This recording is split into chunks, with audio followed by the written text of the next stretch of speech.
พุทธศาสนิกเมธีทั้งหลายค่ำคืนวันนี้เป็นค่ำคืนของวันที่1 เดือนกรกฎาคมพุทธศักราช2564เดือน7คือเดือนกรกฎาเดือน10เหนือแรม7ค่ำพวกนี้เป็นวันศีลเป็นวันพระหมู่เฮาเราเจ้าข้าก็จะได้กระทำบำเพ็ญภาระโดยการชำระจิตใจให้ใสตาลพ่องรักษาศีลพ่องเจริญจิตภาวนาพ่องเดือนกรกฎาคมเป็นเดือนแห่งการทำความดีสร้างบารมีให้กับตัวกับตนโดยเฉพาะเทศกาลอยู่จำพรรษาของพระเจ้าพระสงฆ์จะได้เวียนมาจุจอบครบรอบแห่งวาระปีนี้เป็นอธิกมาศเดือน12เตื้อ82หนวันที่24กรกฎาคมเป็นวันเสาร์ก็จะได้เป็นวันเข้าพรรษาของฆราวาสญาติโยมสาธุชนคนดีทั้งหลายดังที่ทราบกันอยู่แล้วก็ถือว่าเป็นหน้าที่ที่สาธุชนคนดีทั้งหลายต่างก็ต่างมีจิตใจฟักใฝ่ในสิ่งที่เป็นมงคลเหมือนกันทุกคนทุกท่านธรรมะสำหรับศรัทธาสาธุชนที่จะได้เป็นประทีปธรรมสำหรับเมื่อค่ำยามคืนของวันนี้เรื่องของอานุภาพของพระโพธิสัตว์ผู้ประสงค์จะฟังธรรมมีพระบาลีกล่าวว่าเปมะโชชายเตโสโกความเศร้าโศกย่อมเกิดเพราะความรักเปมะโตชายเตพยังภัยย่อมเกิดเพราะความรักเปมะโตวิปมุตตัสสะเมื่อบุคคลพ้นจากความฮักแล้วนาทีโสโกกุโตพยังความเศร้าโศกภัยแต่ที่ไหนๆย่อมบ่มีรัตติยาชายเตโสโกความเศร้าโศกย่อมเกิดเพราะตัณหารัตติยาชายเตพยังภัยย่อมเกิดเพราะตัณหารัตติยาวิปมุตตัสสะเมื่อบุคคลพ้นจากตัณหาแล้วนาทีโสโกกุโตพยังความเศร้าโศกภัยแต่ที่ไหนๆก็บ่มีกามโตชายเตโสโกความเศร้าโศกย่อมเกิดเพราะกามความใคร่กามโตชายเตพยังภัยย่อมเกิดเพราะกามโตวิปมุตตัสสะเมื่อบุคคลพ้นจากกามแล้วนาทีโสโกกุโตพยังความโศกภัยแต่ที่ไหนๆก็บ่มีเป็นต้นสมัยหนึ่งพระพุทธเจ้าประทับพักอิริยาบถสำราญณวิหารในเชตวันส่วนเจ้าเชษในเมืองสาวัตถีทรงปรารภถึงทานบารมีของพระองค์ที่ทุเจ้าทั้งหลายเก่าสรรเสริญในโฮงธรรมสภาว่าน่าอัศจรรย์ยิ่งนักผู้มีอายุพระพุทธเจ้าประทรงอิ่มประทรงเบื่อหน่ายด้วยการบำเพ็ญทานก็พระองค์ทรงบวชพระวักกริกพราหมณ์แล้วก็ประทานอรหัตผลในคราวเดียวกันอย่างเร็วพลันจึงตรัสบอกถึงความบัณฑิตอัศจรรย์ว่าเท่าตถาคตดำรงอยู่ในความเป็นพระพุทธเจ้าทำเหตุดังกล่าวได้บัณฑิตอัศจรรย์บ่เหมือนเมื่อครั้งที่เฮายังเป็นปุถุชนได้บำเพ็ญพุทธทานการบริจาคบุตรทารทานการบริจาคภริยาและอัตทานการบริจาคตัวเก่าเพื่อประโยชน์ที่จะได้ฟังธรรมในอดีตการนั้นได้ทำเหตุน่าอัศจรรย์ว่าจึงได้นำอดีตนิทานชาดกครั้งเสวยพระชาติเป็นพระเจ้าเป็นพระเจ้าสุรูปราชครองราชสมบัติในอินทปัตนครมาเล่าให้ภิกษุทั้งหลายฟังว่าสมัยดึกดำบรรพ์มีพระเจ้าแผ่นดินพระองค์หนึ่งพระนามว่าสุรูปราชครองราชสมบัติในอินทปัตนครดำรงอยู่ในทศพิธราชธรรมทรงมีพระอิสริยยศเสมอด้วยสี่ราชารวัตรอันงดงามเท้าเธอทรงมีพระมเหสีทรงพระนามว่าสุนทรีราชเทวีและมีพระราชโอรสพระองค์หนึ่งทรงพระนามว่าพระสุนทราชกุมาร วันหนึ่งพระเจ้าสุรูปราชประทับอยู่ณปราสาทชั้นบนเสด็จลุกจากพระแท่นสีหสายญาติทรงประทับนั่งเจริญกายานุปัสสนาในเวลาเช้ามืดพลันทรงหู้แจ้งถึงความบ่เที่ยงแห่งกายจึงตรัสเป็นภาษิตว่ากายนี้ปรากฏแก่แสงสว่างคล้ายแสงสว่างของพยับแดดเป็นสิ่งไร้สาระเหมือนต้นกล้วยเป็นที่รวมของนานาทุกข์เหมือนงบน้ำอ้อยอันบัณฑิตติเตียนปรากฏเหมือนกับความฝันภัยแต่การตกไปแต่เช้าตรู่จะมีแน่นอนได้แก่ผลไม้ที่สุกแล้วฉันใดภัยแต่ความตายจะมีแน่นอนแก่สัตว์ทั้งหลายผู้เกิดมาแล้วฉันนั้นเหมือนกันวันและคืนล่วงไปชีวิตของสรรพสัตว์ใกล้จะตายเข้าไปทุกทีอายุของสรรพสัตว์ผู้จะต้องตายค่อยสิ้นไปเหมือนน้ำในลำคลองค่อยแห้งเหือดแห้งไปฉะนั้นและเหมือนน้ำหยาดหรือหยาดน้ำค้างบนใบหญ้าพอพระอาทิตย์ขึ้นมาก็เหือดแห้งไปฉะนั้นอายุของคนเราย่อมถึงแก่ความแก่ย่อยยับไปรวดเร็วฉะนั้นสมัยต่อมาพระโพธิสัตว์ทรงรำพึงว่าจะทำอย่างใดกันหนอเราจึงจักได้ฟังธรรมรับสั่งถามพวกอามาตย์กราบทูลว่าขอเดชะพระอาญาไม่พ้นเกล้ามีแต่เสียงประกาศกันคึกโคมว่าพระพุทธเจ้าพระธรรมพระสงฆ์มานานนับเป็นเวลา100 กับพันกับ10,000 กับและแสนกับมาแล้วพวกเกล้ากระหม่อมฉันยังไม่เคยพบเห็นพระพุทธเจ้าพระธรรมและพระสงฆ์ที่ไหนเลยพระเจ้าข้าในกับนี้ก็บ่มีการอุบัติขึ้นของพระพุทธเจ้าแล้วใต้ฝ่าละอองธุรีพระบาทจะทรงฟังธรรมได้ที่ไหนเล่าพระเจ้าสุรูปราชโพธิสัตว์ทรงดำริว่าเราจะหาอุบายฟังธรรมให้จงได้จึงรับสั่งให้มหาดเล็กขนทองคำนักประมาณ1,000 ตำลึงทองขึ้นบรรทุกบนหลังจ้างเฮ่อแอวประกาศบอกไปว่าผู้ใดไผ่ก็ตามสามารถแสดงธรรมโปรดพระเจ้าแผ่นดินได้จะได้รับทองคำนัก 1,000 ตำลึงหอบแก้วพร้อมกับเข้าด้วยภายหลังพระเจ้าแผ่นดินก็จัดงานสมโภชปูจาเป็นการใหญ่มหาดเล็กรับสนองพระบรมราชโองการใส่เกล้าเอวประกาศไปทั่วบ้านทั่วเมือง7 วัน7 เดือน7 ปีก็มีผู้ใดสามารถอาสาแสดงธรรมโปรดพระโพธิสัตว์ใดพระโพธิสัตว์สุรูปราชทรงทราบเหตุดังอันเกิดความโทมนัสเสียพระทัยว่าน่าอนาถยิ่งนักโลกช่างว่างเปล่าเสียเหลือเกินประทับนั่งพระเศียรตกคอตรมตรอมพระทัยทรงรำพึงว่าโอ๋หนอหากแม้นว่าเฮามีบุญแล้วไซขอให้มีผู้มาแสดงธรรมโปรดเฮาเตอะคนที่มาแสดงธรรมโปรดเฮาจะต้องการทรัพย์สิ่งเท่าใดเฮาจักมอบเพื่อแก่เขาหมดจนเสี่ยงว่าจะเป็นพระมเหสีพระราชโอรสทาสหญิงทาสชายจ้างม้างัวควายแก้วแหวนแสนสิ่งเขาจะให้ทุกสิ่งที่เขาต้องการจากนั้นก็ทรงรำพึงว่าเพื่อประโยชน์อะไรเพื่อประโยชน์ที่จะได้ฟังธรรมเราจะให้บุตรให้ภรรยาแก้วมณีและชีวิตของเราจะให้เงินให้ทองทาสชายหญิงช้างม้าของที่ควรให้ทั้งหมดตามวิธีแห่งการบูชาธรรมอันหนึ่งทรัพย์รัชสมบัติบุตรและภรรยามิใช่ของหาได้ยากแต่พระธรรมของพระพุทธเจ้าทั้งหลายอันให้ความสุขหาได้ยากในโลกเป็นลาภที่มิใช่น้อยที่เราจะรำพึงได้การฟังธรรมในวันนี้แท้จริงความเป็นมนุษย์หาได้ยากส่วนสมบัติไม่ใช่ของหาได้ยากแต่ศรัทธาหาได้ยากยิ่งกว่าอันหนึ่งพระสัทธรรมของพระพุทธเจ้าผู้ทรงชนะมารอันพระพุทธเจ้าทรงแสดงแล้วหาได้ยากแต่พระสัมมาสัมพุทธเจ้าหาได้ยากยิ่งกว่าเมื่อสัตว์ได้บังเกิดในนรกเสียแล้ว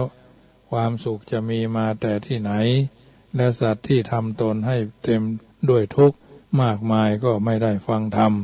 แต่ที่ไหนเหมือนกันขณะนั้นพื้นแผ่นดินหนาถึง240,000 โยชน์ก็สะเทือนเรือนลั่นหวั่นไหวเหมือนกับช้างตกมันแผดเสียงร้องดังลั่นฉะนั้นทั้งเขาพระสุเมนโอนเอ็นอ่อนน้อมล้อมลงเฉพาะหน้าพระอินทปัตนครเหมือนนอหวายที่ถูกฝนลนไฟและฝนลมก็กระหึ่มร่ำร้อง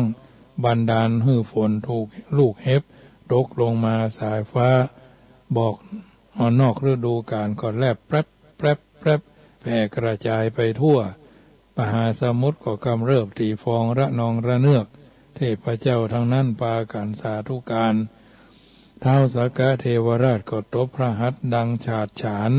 เสียงโกราหนอึงมี่อันเป็นเดียวกันมีตั้งแต่มนุษย์จนถึงพรหมโลกภพของท้าวสักกะเทวราชแสดงอาการฮ้อนเกิดมีอัศจรรย์ในเมืองมนุษย์ขึ้นไปถึงพรหมโลกเพราะอานุภาพของพระโพธิสัตว์ที่ประสงค์จะฟังธรรมท้าวสักกะเทวราชทรงรำพึงในพระทัยว่าเทวดาหรือมนุษย์คนไหนเนาะที่ปูชามารดาโดยชอบหรือหืดตาลประพฤติพรหมจรรย์ทำให้เฮาเคลื่อนจากอาสนะที่นั่งหมายความว่าพญาอินทร์ก็ตกที่นั่งนี่เนาะเสด็จออกจากที่นั่งเรือสีอันพระแท่นศิลาอาจฮ้อนทรงทราบด้วยทิพยเนตรถึงประพฤติเหตุของโพธิสัตว์เจ้าจึงทรงดำริว่าพระเจ้าสุรูปราชผู้เป็นนอเนื้อพุทธางกูลประสงค์จะฟังธรรมอาสนะของเฮาจึงวันไหวเพราะอานุภาพของพระองค์แท้เราจะทดลองดูน้ำพระทัยของพระองค์จากนั้นจึงเสด็จลงมาจากสวรรค์ดาวดึงส์เนรมิตตนเป็นยักษ์ร่างหน้ากัวมีในตาแดงลูกโศนเหมือนไฟมีผมสีแดงยืนอยู่ตรงพระพักตร์ของพระเจ้าสุรูปราชโพธิสัตว์พระเจ้าสุรูปราชโพธิสัตว์จึงตรัสถามว่ามหายักษ์ท่านมาที่นี่ประสงค์อะไรหยังยักษ์แปลงกายตอบว่าดูก่อนราชาธิราชผู้เป็นใหญ่ในมนุษย์และในทวีปทั้งสี่ข้าพเจ้ามาเพื่อประสงค์จะแสดงธรรมพระเจ้าสุรูปราชโพธิสัตว์ว่าสาธุดีทีเดียวคำพูดของท่านเป็นที่พอใจของข้าพเจ้ายิ่งนักท่านมาดลใจของข้าพเจ้าทำให้ใจของข้าพเจ้าเต็มเปี่ยมด้วยหม้อน้ำยักษ์แปลงกล่าวว่าข้าพเจ้ามาที่นี่ประสงค์จะแสดงธรรมแก่ท่านจริงๆพระเจ้าสุรูปราชโพธิสัตว์ฟังคำอู้ของยักษ์แปลงทรงมีพระทัยยินดีปรีดาเหมือนคนยากจนคัดสนทรัพย์มาประสบทรัพย์เหมือนดวงจันทร์ที่ดวงสุริยะจับเหมือนละอ่อนน้อยได้รับชัยชนะในการเล่นและเหมือนพ่อค้านายขายมาพบสินค้าที่ต้องการพระองค์แทบจะวางถุงทรัพย์พันถุงลงในมือของยักษ์แปลงว่าตรัสว่าสาธุดีแล้วท่านแสดงธรรมเตอะทรงเชิญให้ยักษ์แปลงนั่งบนพระแท่นบรรทมตรัสเชิญว่าท่านวุฒิบดีท่านขึ้นสู่แท่นทานบรรทมท่านผู้ประเสริฐข้าพเจ้าอ้อนวอนเพื่อขอให้ท่านอนุเคราะห์ข้าแด่ท่านผู้มีเสียงไพเราะขอท่านโปรดแสดงธรรมข้าพเจ้าจะตั้งใจฟังธรรมนั้นโดยเคารพยักษ์แปลงรูปทูลว่ามหาราชเฮามาอย่างคนถูกความหิวกระหายบีบคั้นจึงบ่สามารถที่จะแสดงธรรมได้ขอพระองค์ผู้ดุจโคจสารทรงทราบอย่างนี้พระเจ้าสุรูปราชโพธิสัตว์ทรงยกพระกยาหารอันเป็นส่วนของตนมาพระราชทานให้แก่ยักษ์แปลงยักษ์แปลงก็บริโภคอาหารนั้นพระเจ้าสุรูปราชโพธิสัตว์จึงตรัสว่าทำไมท่านถึงบริโภคอาหารยักษ์แปลงกล่าวว่าพระองค์บ่ทรงทราบหรือพระโพธิสัตว์บ่ทราบหลอกยักษ์กล่าวยักษ์แปลงกล่าวว่ามหาราชเฮากินแต่เนื้อมนุษย์ที่ยังเป็นอยู่พร้อมทั้งเลือดสดถ้าพระองค์จะพระราชทานมนุษย์ที่ยังมีชีวิตแก่ข้าพเจ้าเฮาจะแสดงธรรมแก่พระองค์พระเจ้าสุรูปราชโพธิสัตว์กล่าวว่าดีละยักษ์ท่านจงแสดงธรรมแก่เฮาเถิดเสร็จแล้วเฮาจะตัวเฮาเป็นตาลแก่ท่าน ฉะนั้นพระนางสุนทรีราชเทวีประทับอยู่ในห้องบรรทมใกล้กันทรงสดับพระดำรัสนั้นจึงทรงรำพึงว่าโอ้เฮาจะช่วยส่งเสริมความปรารถนาของพระสวามีให้สำเร็จจนได้จึงเสด็จออกจากห้องบรรทมของพระนางเข้าไปยังห้องพระองค์ห้องพระเจ้าสุรูปราชกระทำประทักษิณถวายบังคมแล้วกราบทูลว่าขอพระองค์โปรดพระราชทานแก่หม่อมฉันพระราชทานชีวิตฉันแก่ยักษ์เถอะแก่ยักษ์ตามพระประสงค์เถิดและกราบทูลว่าขอเดชะพระราชอาญญาบพ้นเกล้ากระหม่อมฉันเป็นทาสของพระองค์พระองค์เป็นนายเป็นใหญ่ของหม่อมฉันขอโปรดพระราชทานกระหม่อมฉันแก่ยักษ์ตามประสงค์เพราะเหตุแห่งธรรมเถิดพุทธเจ้าข้าถ้าโทษอันใดของเก้ากระหม่อมมีอยู่หรือว่ากรรมอันใดเป็นบาปทุจริตที่เก้ากระหม่อมกระทำไปด้วยกายวาจาใจขอโปรดพระราชทานอภัยโทษนั้นแก่หม่อมเก้ากระหม่อมฉันด้วยเถิดพระเจ้าสุรูปราชโพธิสัตว์สดับคำทูลของพระนางสุนทรีราชเทวีทรงมีพระทัยยินดีทรงเข้าประคองจุมพิษที่พระเศียรเกล้าพระจับพระหัตถ์พระราชทานพระนางให้แก่ยักษ์แปลงโดยตรัสว่ายักษ์เฮาให้ภรรยาแก่ท่านแล้วเฮาฮักธรรมยิ่งกว่าภรรยาตลอดกาลความหน้าตานี้บันดาลให้เฮาได้เป็นพระพุทธเจ้า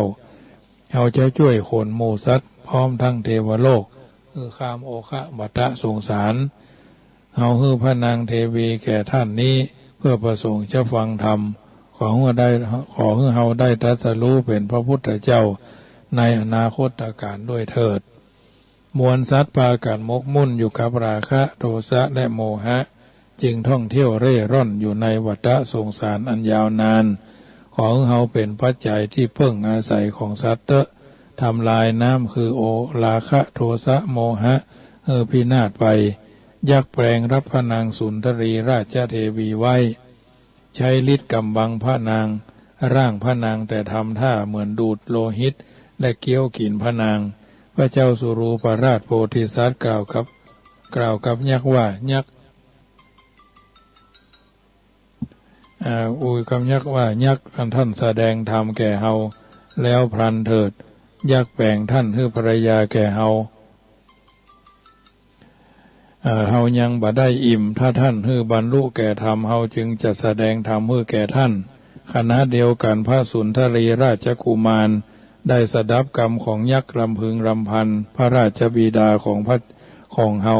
จักพระราชทานให้แก่ยักษ์เพื่อประสงค์จะฟังธรรมเฮาก็จะยอมถวายตนเองลุกขึ้นเดินเข้าไปเฝ้ากราบทูลว่ามหาราชเจ้าสาธุดีละเกล้ากับหม่อมฉันขอถวายชีวิตของหม่อมฉันเพื่อพระประสงค์ของพระองค์กระหม่อมฉันบ่ได้ฮื้อพระธรรมบ่ได้มีพระทัยหวั่นไหวขอถวายชีวิตนี้สุดแต่พระองค์จะทรงปรารถนาพระเจ้าสุรูปราชโพธิสัตว์ทรงประคองพระสุนทรราชกุมารทรงจุมพิษที่พระเศียรบ่อาจกั้นพระอสุชนได้น้ำตาปังพึกญาติโยม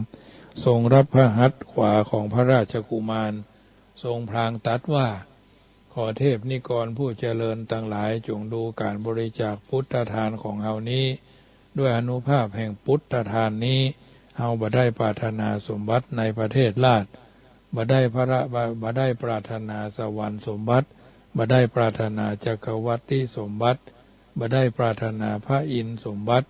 บ่ได้ปรารถนาพระพรหมสมบัติบ่ได้ปรารถนาสาวกสมบัติบ่ได้ปรารถนาพระเจกสมบัติด้วยอานุภาพแห่งพุทธทานเนี้ยของเฮาได้เป็นพระพุทธเจ้า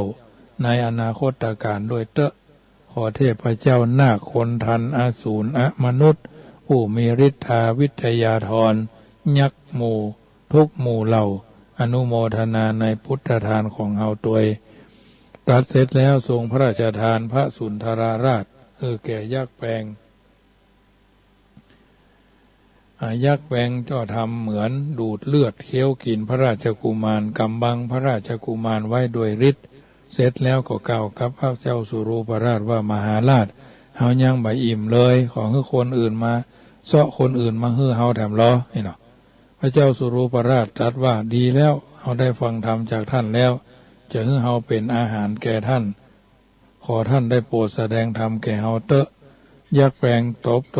บตกลงตามที่ประสงค์พระเจ้าสุรูปราชโพธิสัตว์จึงเจิญยักษ์แปลงขึ้นนั่ง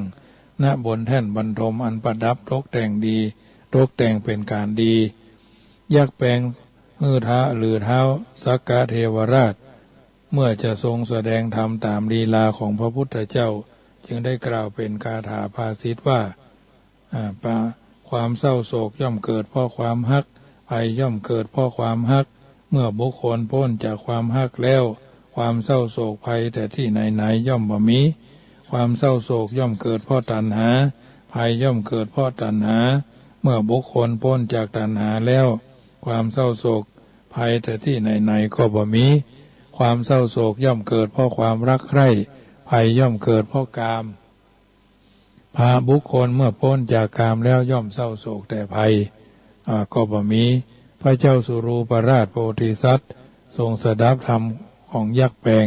เกิดปีติโทมนัสในพระทัยยิ่งอย่างยิ่งได้มอบพระองค์ให้เป็นอาหารของยักษ์แปลงเหมือนดังกรเขละยักษ์แปลงกล่าวสรรเสริญน้ำใจของพระเจ้าสุรูปราชที่มั่นคงต่อโพธิญาณจึงคลายฤทธิ์แสดงนางสุนทรีราชเทวีสุนทละราชกุมารฮือปรากฏพร้อมกราบทูลว่าขอทรงทอดพระเนตรพระราชเทวีพระราชบุตรของพระองค์ทรงประสงค์จะรับคืนหรือไม่พระเจ้าสุรูปราชโพธิสัตว์ทอดพระเนตรหันพระราชเทวีพระราชบุตรยังมีชีวิตอยู่ทรงดีพระทัยต่อไปว่าเฮาประสงค์ขอรับคืนยักษ์แปลงถวายพระราชเทวีและราชบุตรคืนแก่พระเจ้าสุรูปราชแล้วคืนร่างกลับเป็นเท้าสักกะเทวราชเหมือนเดิมเสด็จประทับยืนในอากาศรุ่งเรืองดั่งดวงสุริยาที่ทอแสงอ่อนๆพลางตรัสว่ามหาราชเราที่นี่เรามาที่นี่หวังจะทดลองน้ำพระทัยของพระองค์เองตรัสเสร็จแล้วก็หายวับไปกับตาพระเจ้าสุรูปราชโพธิสัตว์ทรงยินดีปีดาพระทัยยิ่งนับแต่การบันดาลนั้นทรงบำเพ็ญกุศลมีทานนามัยเป็นต้นบ่ได้ขาดตอนจนบ่ได้ขาดตลอดจนมาชีพเมื่อเสด็จสวรรคตไปแล้วได้อุบัติในสวงสวรรค์พระสัมมาสัมพุทธเจ้าคันทรงแสดงอดีตการนิทานมาเล่าให้ภิกษุทั้งหลายฟังสุดท้ายได้แสดงอริยสัจสี่พร้อมตัดสรุปชาดกว่าพระนางสุนทรีเป็นนางยโสธราราชบุตรสุนทรกับเป็นลาหุนท้าวสักกะเทวราชกับเป็นพระอนุรุทธสาวกมหาชนนิกรกับกลายเป็นพุทธบริษัทพระเจ้าสุรูปราชกับชาติมาเป็นเฮาตถาคตนี่แหละอันเนี้ยญาติโยมสาธุชนการฮื้อกินฮื้อตานเป็นเรื่องที่ละเอียดอ่อนมากเฮาท่านทั้งหลายถ้าหากว่านักแน่นมั่นคงบ่ไหววันเซิ่งไปตามกระแสอย่างที่เขาว่าเงาก็จังเตอะว่าเสอะก็จังเขาศีลธรรมกรรมฐานเฮาบ่ไหววันเซิ่งบ่เนิ่งเฮาท่านทั้งหลายก็จะพบหนทางแห่งความดีหนทางแห่งความเป็นผู้รู้เป็นผู้ตื่นเป็นผู้เบิกบานสัจธรรมความจริงที่เกิดขึ้นในเมืองมนุษย์ก็คือสัจธรรมที่เกิดขึ้นกับตัวกับตนถือว่าเฮาท่านทั้งหลายบางอย่างจะไปชะล่าใจบางอย่างจะไปเร็วด่วนตัดสินใจ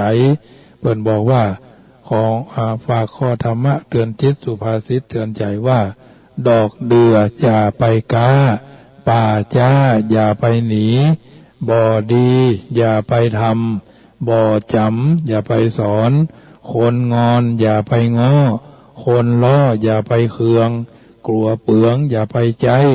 บ่อไปอย่าไปเข็นบ่อเล่นอย่าไปจวนตีตรวนอย่าไปหนีเป็นหนี้อย่าไปเหนียวควายเปลี่ยวอย่าไปปล่อยใจบ่อยอย่าไปจมใจคนอย่าไปเชื่อลูกเสืออย่าไปเลี้ยงสะเบียงอย่าฮือขาดฉลาดอย่าไปโกงไม้โกงอย่าไปดัดปากจัดอย่าไปด่าครูว่าอย่าไปเถียงบ้านเอียงอย่าไปขึ้นบ่อกลืนอย่าไปอมยาขมอย่าไปคายเสียดายอย่าไปเลี้ยงบ่มีดีอย่าไปอวด บ่ดีอย่าไปกิน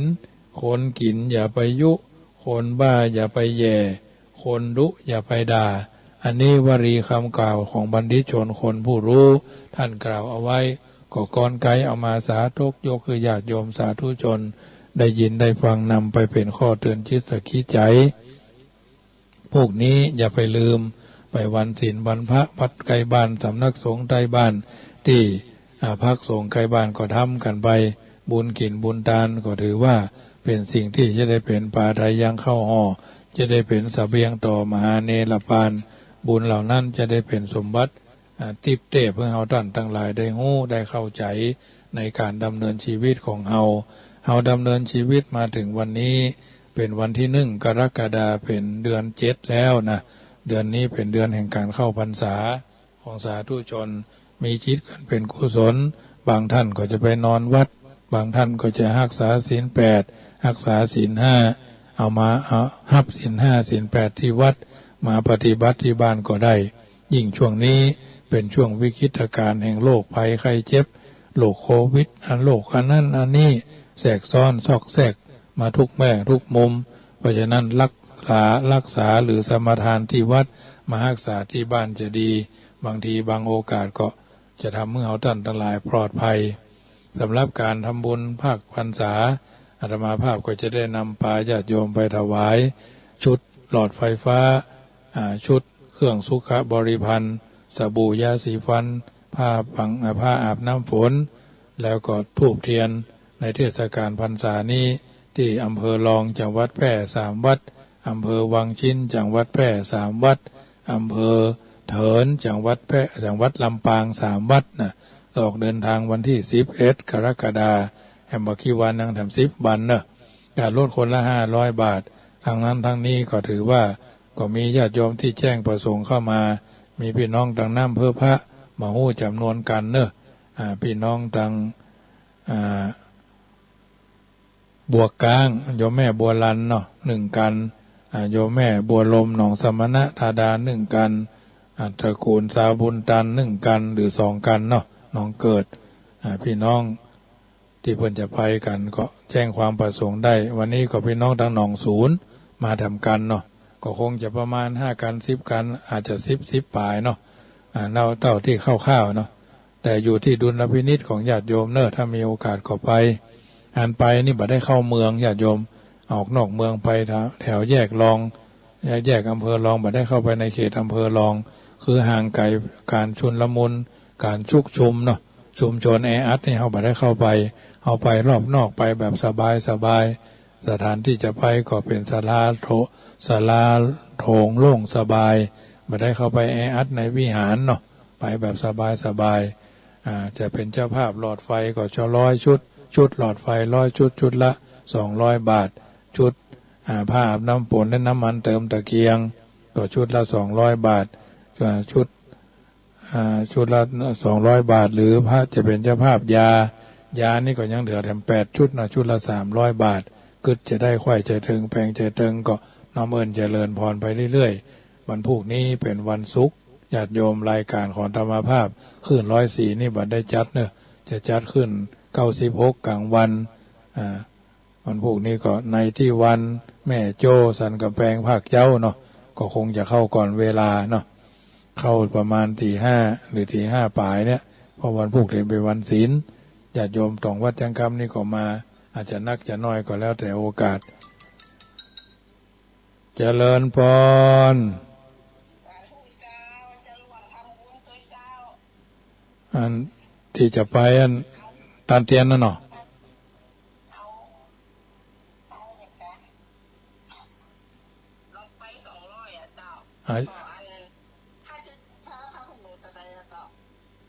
ผ้าขนหนูด้วยมากจะคือไปซื้อไปคนเดียวจะเป็นนั่นกะ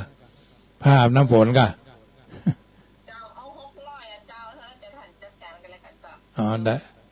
ได้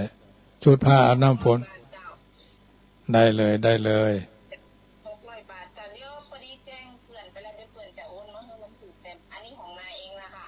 าเดี๋ยวเขียนลงมาในไลน์กันได้ชื่อนะเจ้าหมอ อนุโมทนา กาแฟพุ่นหน้าศาลปกครองเชียงใหม่เป็นเจ้าภาพ600 บาทผ้าอาบน้ำฝนพัดน้ำมันเติมตะเกียง1 ชุดหลอดไฟ1 ชุดแล้วนอกนั้นก็เป็นปัจจัยถวายวัดแล้วกันเนาะการน้ำกาไฟอย่างก็แล้วแต่เพราะฉะนั้นจะได้จัดไปถวายพี่น้องทางเชียงใหม่อาจจะมีปัญหาเรื่องการเดินทางเนาะทางลำพูนแต่ก็บ่ค่อยมีอย่างเท่าใดนักเพราะว่าเป็นพื้นที่อาจจะเป็นซุ้งจุ่มเสียงกันอย่างกันนี่เฮาก็บ่ว่ากันเนาะอาจจะฝากทำบุญไปก็แล้วแต่ถือว่าเฮาก็ไม่ได้ไปที่สถานที่อันตรายเท่าใดนักเฮาไปตามถนนบ่ได้เข้าไปในเมืองญาติโยมที่ไปก็จะไปทางรอบนอกอย่างเอาไปทางอำเภอฮอดโอมก้อยดอยเต่านั้นมันจะเป็นสถานที่หมู่บ้านที่เฮาจะไปมันก็บานอันตรายเอามีการเพิ่นฮ้องว่าเจ้าหน้าที่ท้องถิ่นเพิ่นก็มีการตรวจเนาะตรวจเข้มเหมือนกันมีการเพิ่นฮ้องคัดกรองเนาะอย่างที่เฮาทำกันแอลกอฮอล์เฮาก็พกไปเม็ดเฮาก็เอาไปเนาะเจลล้างมือเฮาก็เอาไปต่างคนต่างเอาไปเนี่ยจะปลอดภัยยิ่งนะเฮาก็บ่ใช่ว่าไปถึงก็ยังฝรั่งหรอก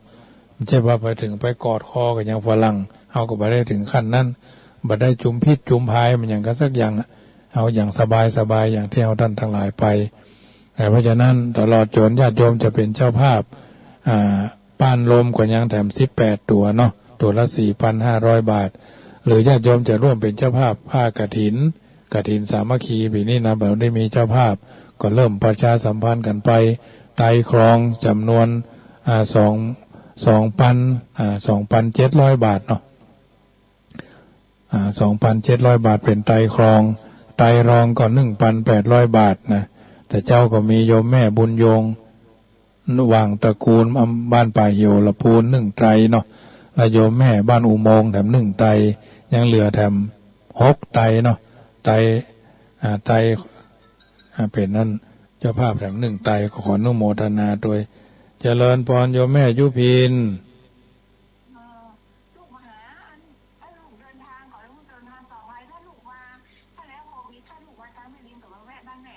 เจ้าโมทนาเนอลูกจะไปหูน้ำไปหัวน้อยเดียวเจ้าชื่อเจ้าถ้าอย่างใดก็ถ้ามีมาสังเพกับมาแวะบ้านแม่นะเจ้าโมทนามาสการเจ้าลูกโมทนาโยมแม่ยุพินหน้าสาระโยมข้างสารกลางเนาะเชียงใหม่โดยความน้อมรับโดยความยินดียิ่งทุกคนทุกท่านที่มีกัลยาณจิตเป็นห่วงเป็นหามอาตมาภาพก็เอาอานิสังสผลบุญญาราศีการสั่งวาดสวดที่ย้ายพุทธคุณธรรมคุณสังฆคุณคือท่านทั้งหลายได้ร่วมสำหรับบริวารกฐินเนาะ